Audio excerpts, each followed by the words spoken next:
tous, bienvenue dans ce premier avant-match de l'année 2023, deuxième journée des matchs retour. La première a eu lieu vendredi dernier, on va revenir dessus pour vous dire que le match de vendredi, ça sera face à Massy, ici à 20h30.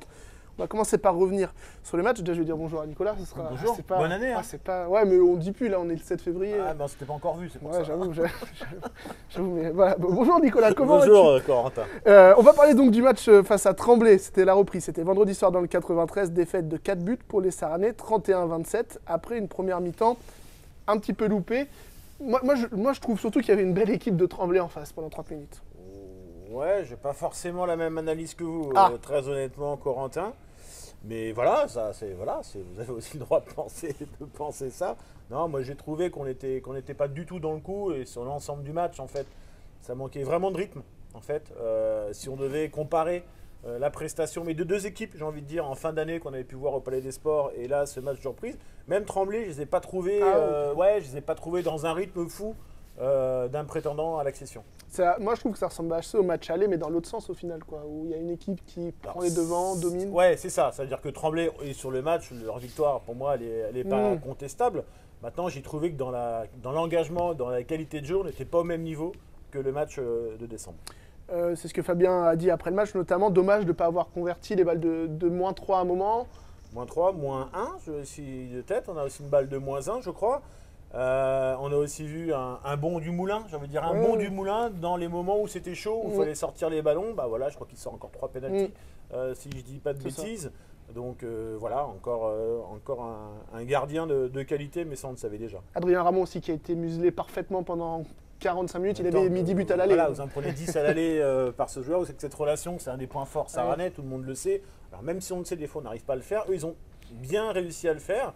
Et puis, je trouve qu'on était à peine assez percutant éventuellement sur des shoots de loin pour les forcer à sortir. Et du coup, bah ouais, ils ont cadenassé l'intérieur, clairement. Et justement, par rapport à ça, par rapport au shoot de loin, il y en a eu 3 de Lucas Jammental pour sa première. Il perd aussi 4 ballons, donc ça, c'est un petit peu plus embêtant. Mais sinon, je trouve, on a trouvé 3 shoots de loin, ce qu'on n'avait pas depuis quand même, si ce n'est quant à Emmanuel Mossini de temps en temps, depuis un moment. Ça, c'est une vraie force qu'on n'avait pas en première partie. Pour moi, c'est une vraie force. Après qu'ils perdent des ballons, bah oui, il perdra des ballons. Sinon, il ne jouerait pas à Saran, mais il jouerait au PSG. Donc voilà, mais je trouve qu'il a des vraies qualités, ce joueur. Pour moi, c'est un joueur qui défend aussi. Je le trouve en défense vraiment intéressant. Mais je pense que ça peut amener une vraie plus-value, justement, sur une alternance un peu de jeu qui était plutôt programmée sur un secteur intérieur.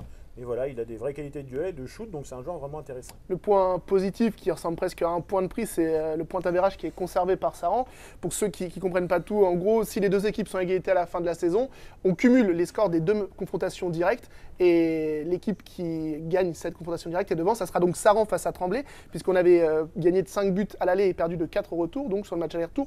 C'est quand même un gros avantage. Quand ce sera les matchs qui compteront, ça sera presque un point de plus par rapport à Tremblay. Si effectivement on est à égalité, ça sera un point de plus, c'est clairement. Donc voilà, on peut se dire dans cette soirée un peu terne, j'ai trouvé malgré tout, si on devait chercher un point positif, j'ai envie de dire pourquoi pas celui-ci. Et moi j'y crois puisqu'on va parler du classement de ce top 5. Aujourd'hui Dijon 27 points, Tremblay 26, Ponto 25, Saran 24 et Frontignan qui est revenu à 23 points.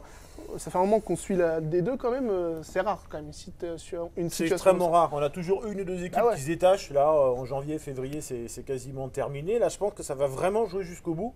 Avec des confrontations aussi directes, on sait que Saran va se déplacer à Dijon, doit aller à Frontignan, on va recevoir Ponto. Donc voilà, c'est des vrais... Les dates, Ponto 17 mars ici, 31 mars du côté de Dijon, ça va s'enchaîner à 15 jours près et Frontignan sera ici le 5 mai. Et sans oublier d'autres confrontations avec des équipes qu'on n'a pas citées, on le voit tous les week-ends. Mis à part peut-être ce week-end, si je ne dis pas de bêtises, on a toujours une surprise à un moment donné. Ce qui serait bien, c'est que les surprises, ça ne vienne pas du côté de Saran. En tout cas, les mauvaises surprises. Mais là, dès vendredi contre Massy, qui est pour moi une vraie bonne équipe. J'allais dire que c'est peut-être l'affiche piège de ce week-end. En tout cas, Saran-Massy, on a Sarrebourg-Frontignan. Pas facile pour Frontignan non plus. Dijon-Besançon. Besançon qui est juste au-dessus de la zone de flottaison. Tremblay à Billère. Jamais facile d'aller à Billère. Et Ponto contre Bordeaux. Ouais, donc voilà, on va déjà essayer à ce que Saran prenne les points contre Massy. Et puis on regardera ensuite ce qui se passe ailleurs. Oui, il reste encore 14 matchs, le championnat est quand même très très long. On va parler un peu du match face à Massy justement. Je vous rappelle, 20h30 vendredi, place en vente sur saran-hb.fr à partir de 10 €. Quelques stats avant cette rencontre. Le match aller, ça reste la plus grosse victoire saranaise de l'histoire pro. Ouais. 17-28 avec un match peut-être facilité par Massy qui n'était pas au complet, mais ça avait été en J8 je crois, une très belle perf. Ah oui, c'était une belle perf. Comme vous gagnez 10 buts en D2, c'est que forcément, vous avez fait, vous, une très bonne perf. Et en face, ils ont été en difficulté. Ce qui a été le cas maintenant, je crois que ce match-là, je ne pense pas que Fabien il passe beaucoup de temps sur l'analyse vidéo parce que déjà, chaque match ne se ressemble pas.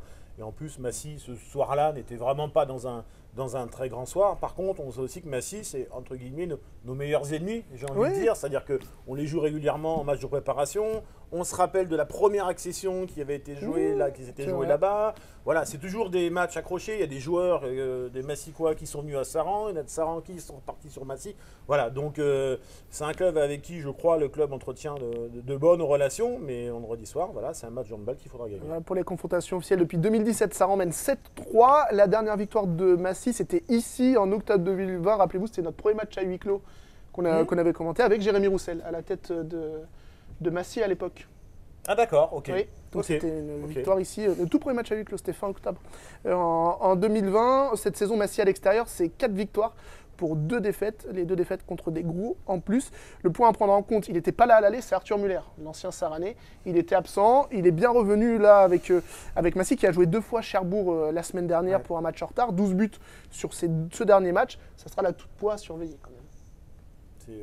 J'ai fait exprès, s'il voit la vidéo. S'il voit la vidéo, il ne va pas être content, mais oui, en même temps, on le connaît, on sait qu'Arthur est capable de faire de très belles choses. Voilà, alors nous, on n'a pas eu nécessairement l'occasion de voir ici dans un contexte différent, mais partout où il est passé, voilà, on sait que c'est un shooter de loin, car effectivement, mais qui pèse, et là, c'est pas du tout voilà, sur le match, sur un match, parce qu'il a des vraies qualités. Oui, non, mais ça, c'est sûr. Ça c'est certain. Donc lui sera présent. Il n'était pas là au match aller.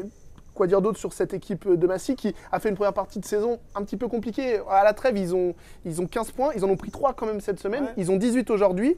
Ouais. Ils reviennent à 1 point des playoffs. Donc c'est quand même un petit tournant pour eux. C'est Massy par excellence. C'est-à-dire que personne ne les attend jamais. Voilà, tout le monde sait qu'ils vont se maintenir confortablement parce qu'il y a une vraie culture, la Pro League à Massy, etc. Donc personne ne les attend et tous les ans ils sont dans les playoffs quand même. Enfin, c'est vrai. Ça a été extrêmement rare ces dernières années qu'ils n'y soient pas, voire même limite en position d'y accéder, voire même y accéder. Donc ça fait partie de ces équipes habituées de s'y jouer. Et même si les joueurs et l'équipe évoluent régulièrement, encore avec un changement d'entraîneur, etc., et ben malgré tout, il y a une vraie culture des deux dans ce club. Côté Saranais, retour de Johan Caron qui était suspendu du côté de Tremblay, un ancien de Massy également. C'est vraiment l'histoire qui se répète.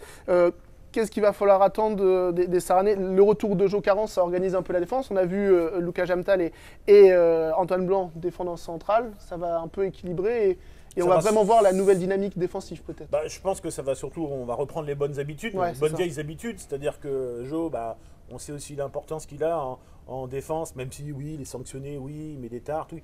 Oui, mais n'empêche que dans une défense, il faut comme ça des hommes solides de base, j'ai envie de dire, qui rassurent aussi tout le monde. Et ça évite de cogiter à savoir comment jouer. Non, on sait comment on défend, Jo est là, il dirige la défense, et puis ça se passe bien du coup.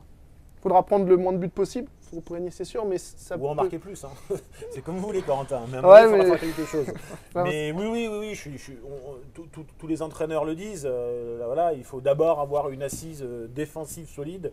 Voilà, c'est la base du handball, parce que même si vous marquez 40 buts, si on prenait 41, ça ne marche pas. Quoi. Ça, c'est certain. Voilà pour ce match, je vous rappelle, vendredi soir, 20h30 ici à Mazouka, il reste quelques places. Vous pouvez aller voir ça sur le site.